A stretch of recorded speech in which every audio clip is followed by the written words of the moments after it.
What up? What up? Welcome to today's episode of the TRG Agency Podcast.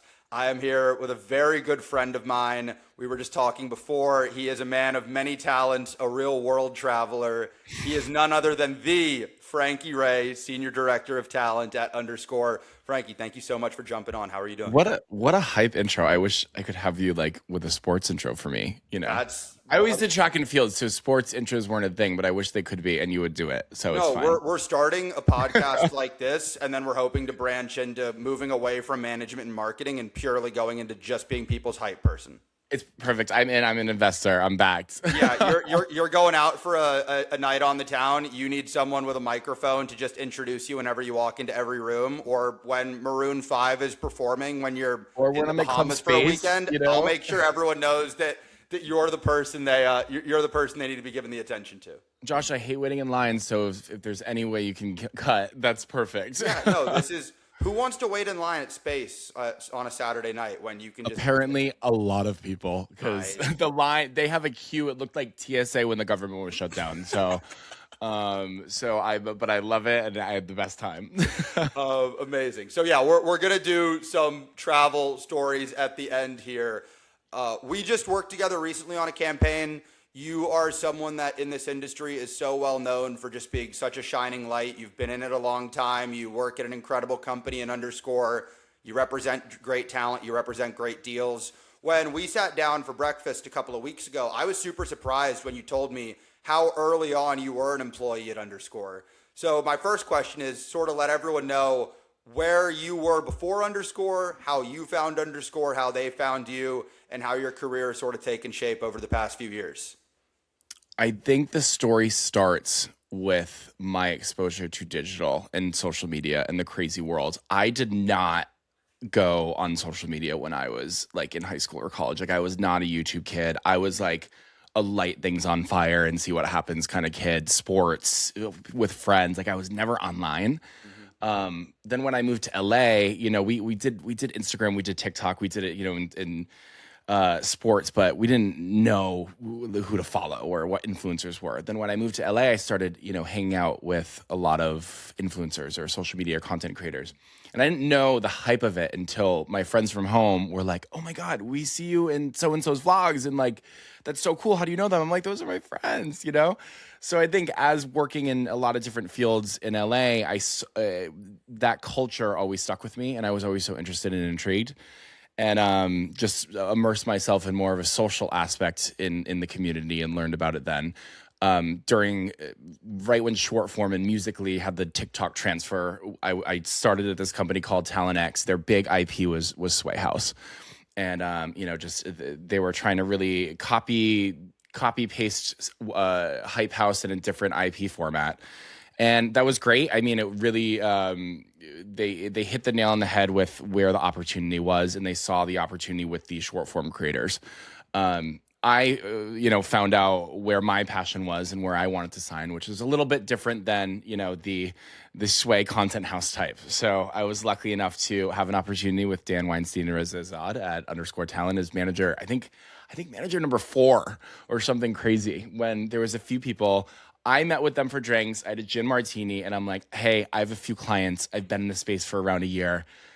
Not really sure what I'm doing, but I think I have a good eye for talent. I think I have a good, you know, intuition and education and experience in the space. Like, I just need a place where I can learn, where I can grow my clients, and, you know, where I can just have stability to do that."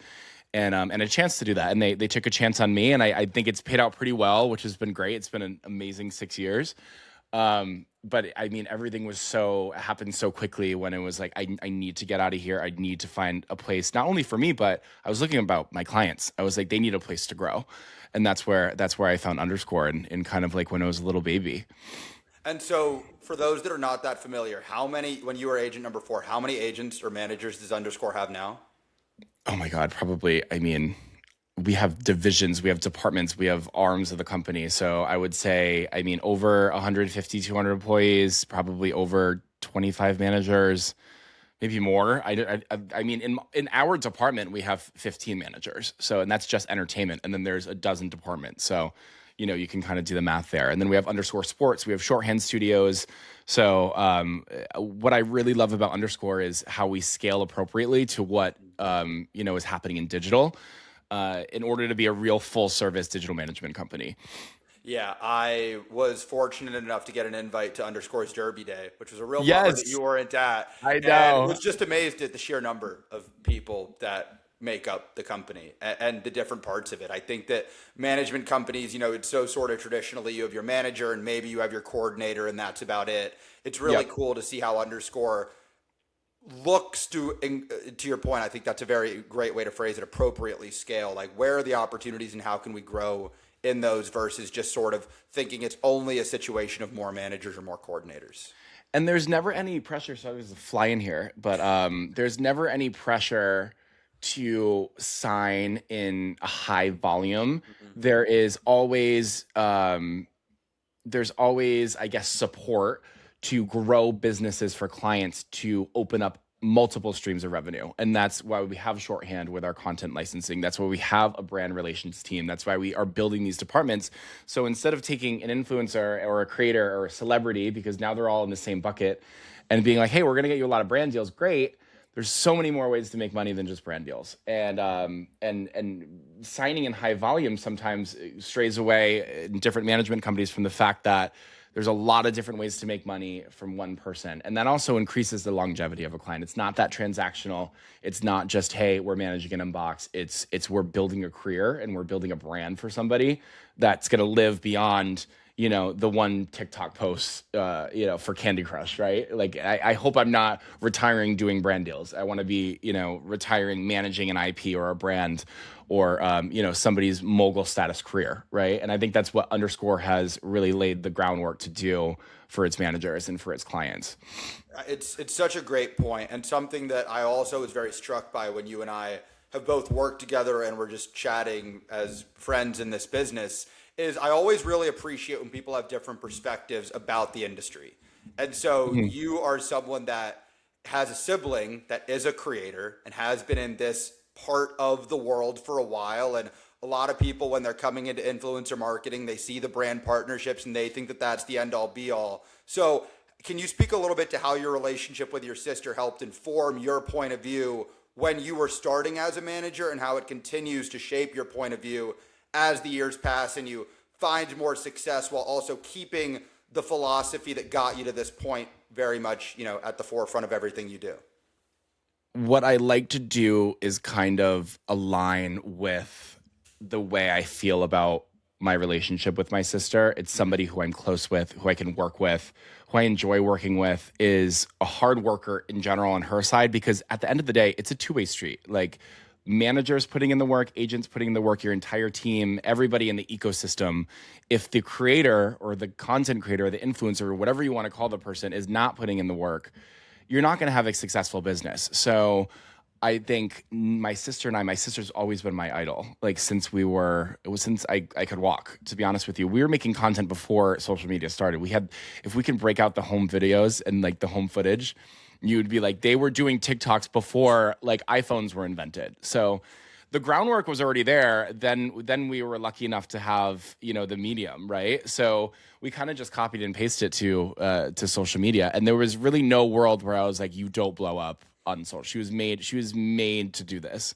And it was kind of the running joke. She was like, how many followers do I have to get for you to manage me? Because I was already in management when she started. So I think that's what a lot of people don't know. I think a lot of people thought it was reversed. Like, I was fully 3 years into my job when she really had her incline. So now, again, I copy and paste that feeling I have with my sister of we have the same values, we work well together, we have the same goals.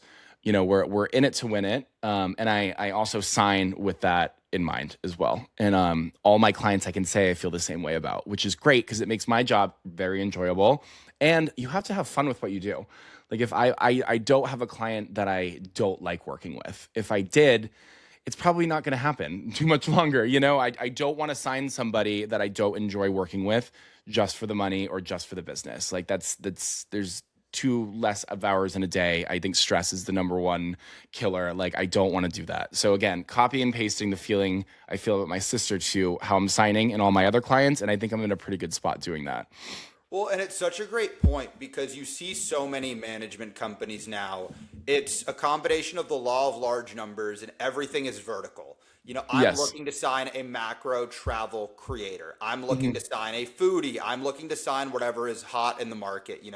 There was a time where everything was family creators 3 or 4 years ago. Everyone wanted a family creator. And so everyone's Hmm. reaching out to these families saying, let me bring you brand deals. And so for you, someone that's now been at Underscore, you mentioned that idea of having fun. You mentioned that idea of enjoying people that you're working with and getting to build those mogul type opportunities for your clients.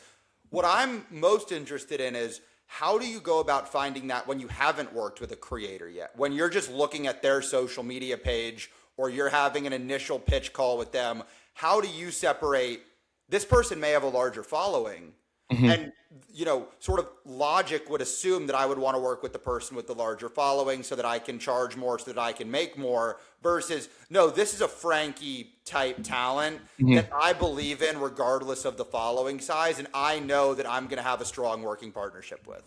I would say when I started off in management, it was very based on engagement and stats and what's hot and a lot of the things you're saying. It is completely 180 from that, where I get a lot of introductions from people in the space that are like, hey, I think you would really vibe with this creator or celebrity or somebody because you're just on the same wavelength, you have the same personality.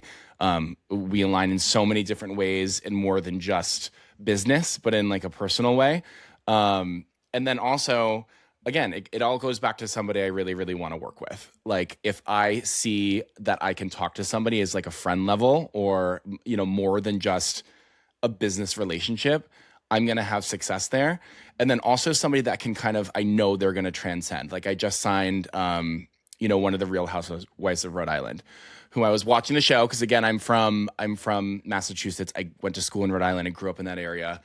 And I saw her and I was like, this is somebody I would hang out with at home, like, and talk for days with, somebody who reminds me of like my kin in New England. And also somebody who really is a natural salesperson for brands and endorsements and is a personality. And I kind of related almost back to like my personality, Nikki's personality, and being like we're successful in what we do because we are natural salespeople too.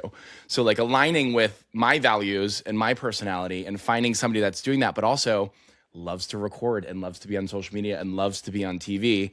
I think that's the success because I hate doing it. I know I post on social media. I think I have a great personality for it, but when the camera goes on, I totally freeze. So I'm like, okay, somebody that I could see myself vibing with is going to be somebody that could maybe have a little bit of success in a non-crass way, right? But it's almost become kind of instinctual, like to this point where I can't say it. Like I saw her and I was like, I need to be on the phone with this girl now, and it kind of just like hit me. It's so weird to talk about it, but I'm like, it clicked. I'm like, I need to talk to her and see what's up. So I think it's cool how it's evolved from more data and statistics and follower counts and views to I just kind of have that inkling now. And I think that's it shows that I've kind of naturally like can do this, and this is kind of what my calling was, is to really pick out a face and be like, you can transcend what you're doing now and build this into a brand and an IP and a mogul career status, right? Absolutely, and I cannot wait for the spinoff of you and that Real Housewife of Rhode Island. Your The guys' show reality is show is going so to do the numbers. show is so good, and it's so funny because I have so many different clients. I have TV personalities, I have actors, I have creators, I have professional athletes. So it's all over the place, but it kind of all aligns with again my values, the type of people I want to work with, the type of business they can unlock for themselves, and the relationships that they can build. So I'm kind of a manager that doesn't sign in one category because I haven't found it necessary when the world of digital and the world of traditional, these brand dollars are all kind of now a gray area of just an online presence. Like everything's tying back to digital and online presence. So that's what I'm trying to capitalize on. And I've been lucky enough to be able to sign people I just really like. And that's the secret sauce, I guess. Well, and it seems like a superpower because when you and I first hopped on the phone, one of the first jokes I made to you is you're someone I've heard about forever. And everyone has incredible things to say about you. And it seems like it always strikes this chord of he's really good at his job while also being a really good person. And it I feels find like that to be so managers easy. and it feels like managers always, and we were joking before we started recording, because we both know different managers at different companies that, play into that Ari Gold from Entourage sort of prototype a little too Yeah. much, where they're the most serious and they're going with their client and they're the most important person in the room all the time. And so I'm curious, is that a skill that you've always had, where you've always been able to balance doing good work without letting the work sort of dictate who you are as a person? And if that's not the case, how have you sort of made that transformation throughout your management career? I was very fortunate to grow up in a great, great household with parents who gave me unconditional love, but also taught me how to be competitive, how to succeed, but not in a toxic way where that got to my head and got to my ego or made me insecure. I think I grew up with very, very secure parents to make myself and my ego very secure. I think we're talking about people who are insecure and have to find that, find that security in being an asshole. And I think it's so much easier and listen, I can be an asshole. I can be a dick. I can get into it, but not right away. Like, you really have to really uncover, you have to bring my New England on to me. Like, it's not going to be there up front, So I think I'm very, very fortunate how I grew up. I'm very, very fortunate to, again, and I bring it back to align myself, business, internally, externally, with people I enjoy working with. And also, like, when I started in this space, I was looking at different managers who had that personality. And I'm like, should I be meaner? Should I be an asshole? Should I do these kind of things? And I'm like, because this is the people I'm learning from, right? And I'm like, I think I really just want to stick to my values. And I think that's going to make me, go to bed every night happy and wake up in the morning happy at what I do. And I've stuck to that, and it's paid off. So I'm stern when I need to be. But it's a lot easier being nice. Things get done quicker. Things get done more efficiently. I think being more efficient than mean being mean is a cover up for not being efficient and doing the job right. And I think you see that too, especially in your space. Absolutely. And we've had however many guests we've had on, and it's been so interesting because whether it's brand representatives, people at brand agencies, talent agencies, you've been in this business for a long time now, as have I. And it still has elements of the wild, wild west where It does. This is not Yeah. 100-year-old legacy industry where there are tried and true principles. And so, sure, there are people that are going to try to take the shortcut and try to do the thing that gives them the most advantageous position immediately. And we always ask that sort of question of what works, what doesn't. And what always works is being professional, responding, not being an asshole. And so it's so interesting how you think, especially at some of these mega agencies, you want to come in and you want to be the person that swings their power around and makes everyone feel their presence. And then when you ask, hey, do you work with that person now? No, I work with the people that I enjoy working with and the people that I can text and say, whether you're on a beach in the Bahamas or at Club Space or at your offices in Venice, you'll get the job done and you'll be pleasant to get it done with. I push the limits a little bit, but I think I wanted to go back to what I said about, those people that I'm like, ooh, should I be like this? I haven't seen their names around in a while. So I'm like, I think I'm doing something right in that aspect, And that's sort of one of the last questions. We have two more here, and then we're going to get into some rapid fire. You've been in this for 6 years now, or longer. You've been at Underscore for 6 years. You're probably coming up on a decade in the industry. Can't say 6, 7. I was gonna say it, and I just can't. Someone made the joke recently, and I think I deleted that. I think I deleted that section from the conversation. But just in that time, the industry has changed so much. So much. And so what I'm curious about is, where do you see the industry going? You mentioned whether it be people that used to operate as major power brokers moving out, that sense of collaboration becoming more of a guiding principle for a lot of agencies that are finding success, and you and Underscore are a prime example of that. What is something that you're looking at, maybe even talking about internally and saying, hey, this may not be the big deal right now, But as we keep playing it forward and this industry keeps developing, this is an area where we want to make sure we're not falling behind the competition. I think in the past few years, I think, since I've been in the space, it was get these brands, get these bigger players, get these bigger studios, some of these bigger old school decision makers on the digital train. Get them to respect content creators, get them to see them as celebrities, get them to see them as people who can bring in a massive audience.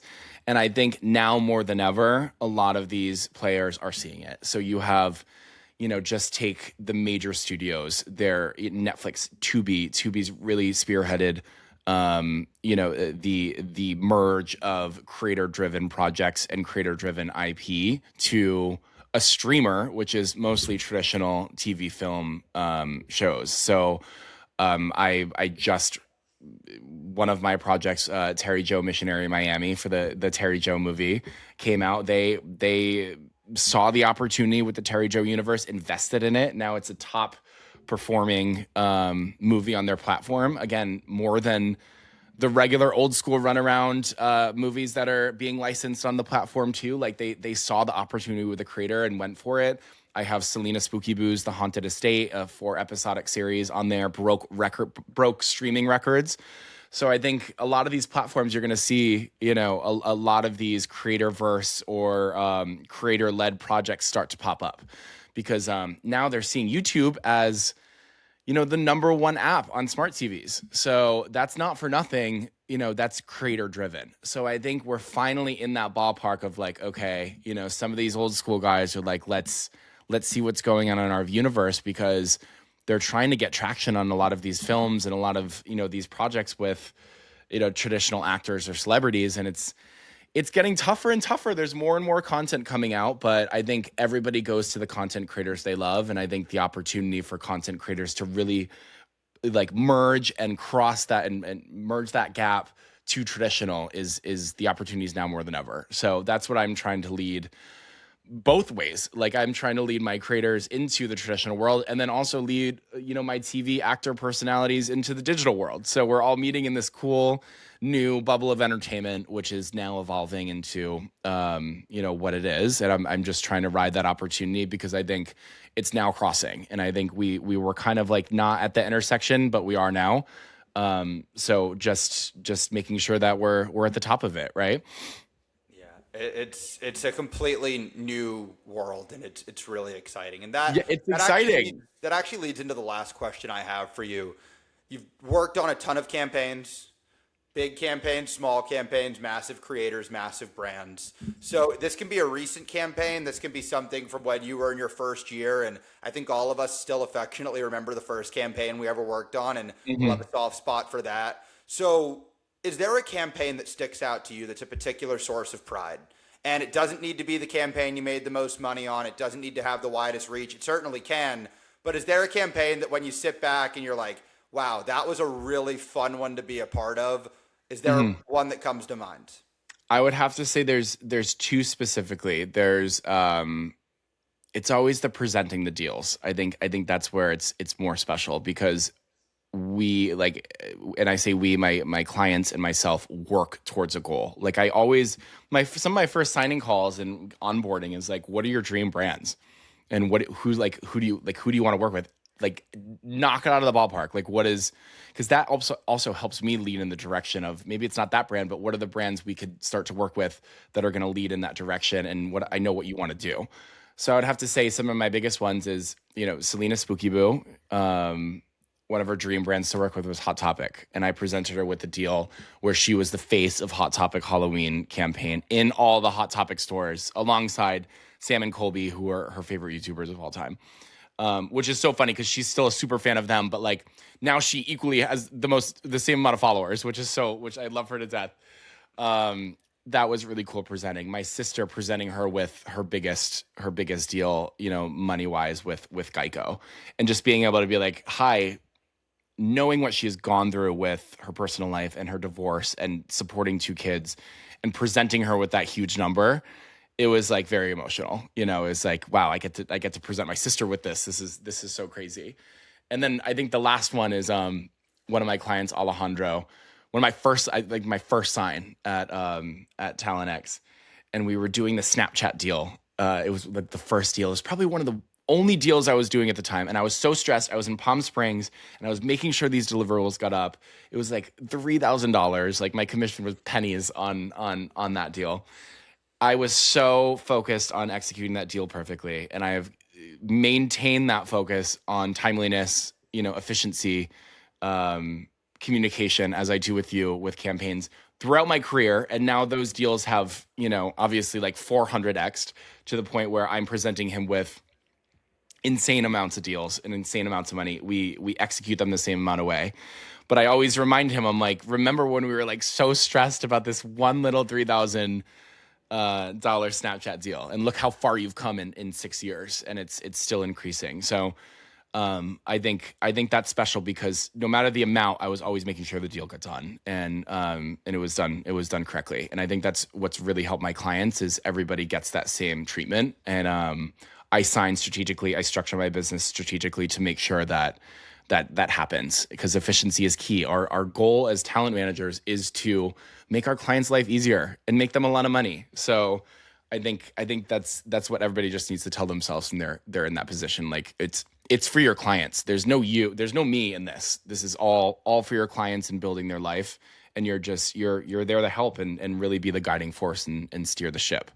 So I would say those are like three of my highlights. That's to me why you're one of the best to do it in your role, because a lot of people at that $3,000 deal would have said, this is just not worth my time, and I'm not going to be stressed in Palm Springs, and someone else figure it out. And you treating every single client the same way. And even in our time knowing each other, it doesn't matter if it's $1 million deal or a $5,000 deal. You bring a certain level. They're going to be on time. They're going to be on time. Yeah. So, okay. Before we get you out of here, again, thank you so much for your time. Of course. We do have a couple of rapid fires as a reminder. Rapid meaning rapid. No right answer. First thing that comes to mind.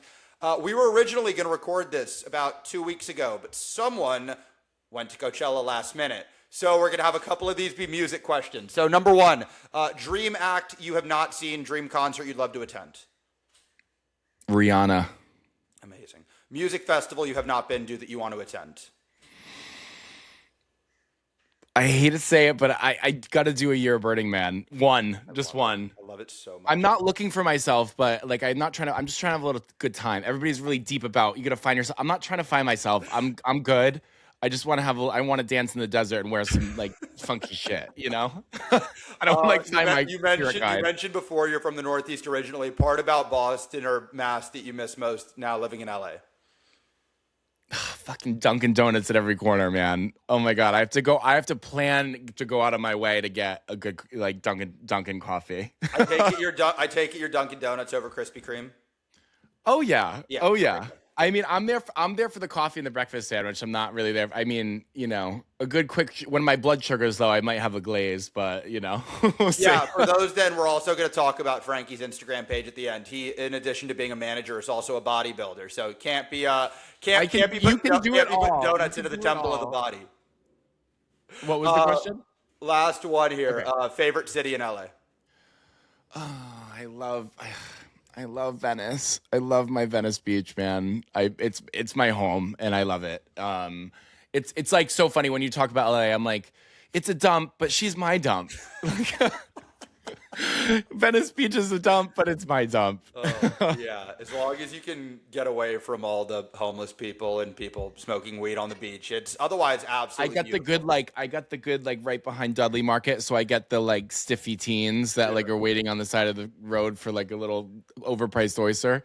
So I got it, and then you go down, then you get the. You get that crowd. So I think I found a good spot. You're the absolute best. If you have any pages you want to shout out, whether it's yours or underscores or even any of your clients' pages that you think people should be looking out for, maybe there's. I know. I wish I could say all of my clients. Like I will tag them all in this post. Perfect. I'm sure they will all comment because again we all have a great relationship. But yeah, I mean, underscore talent is we're killing it.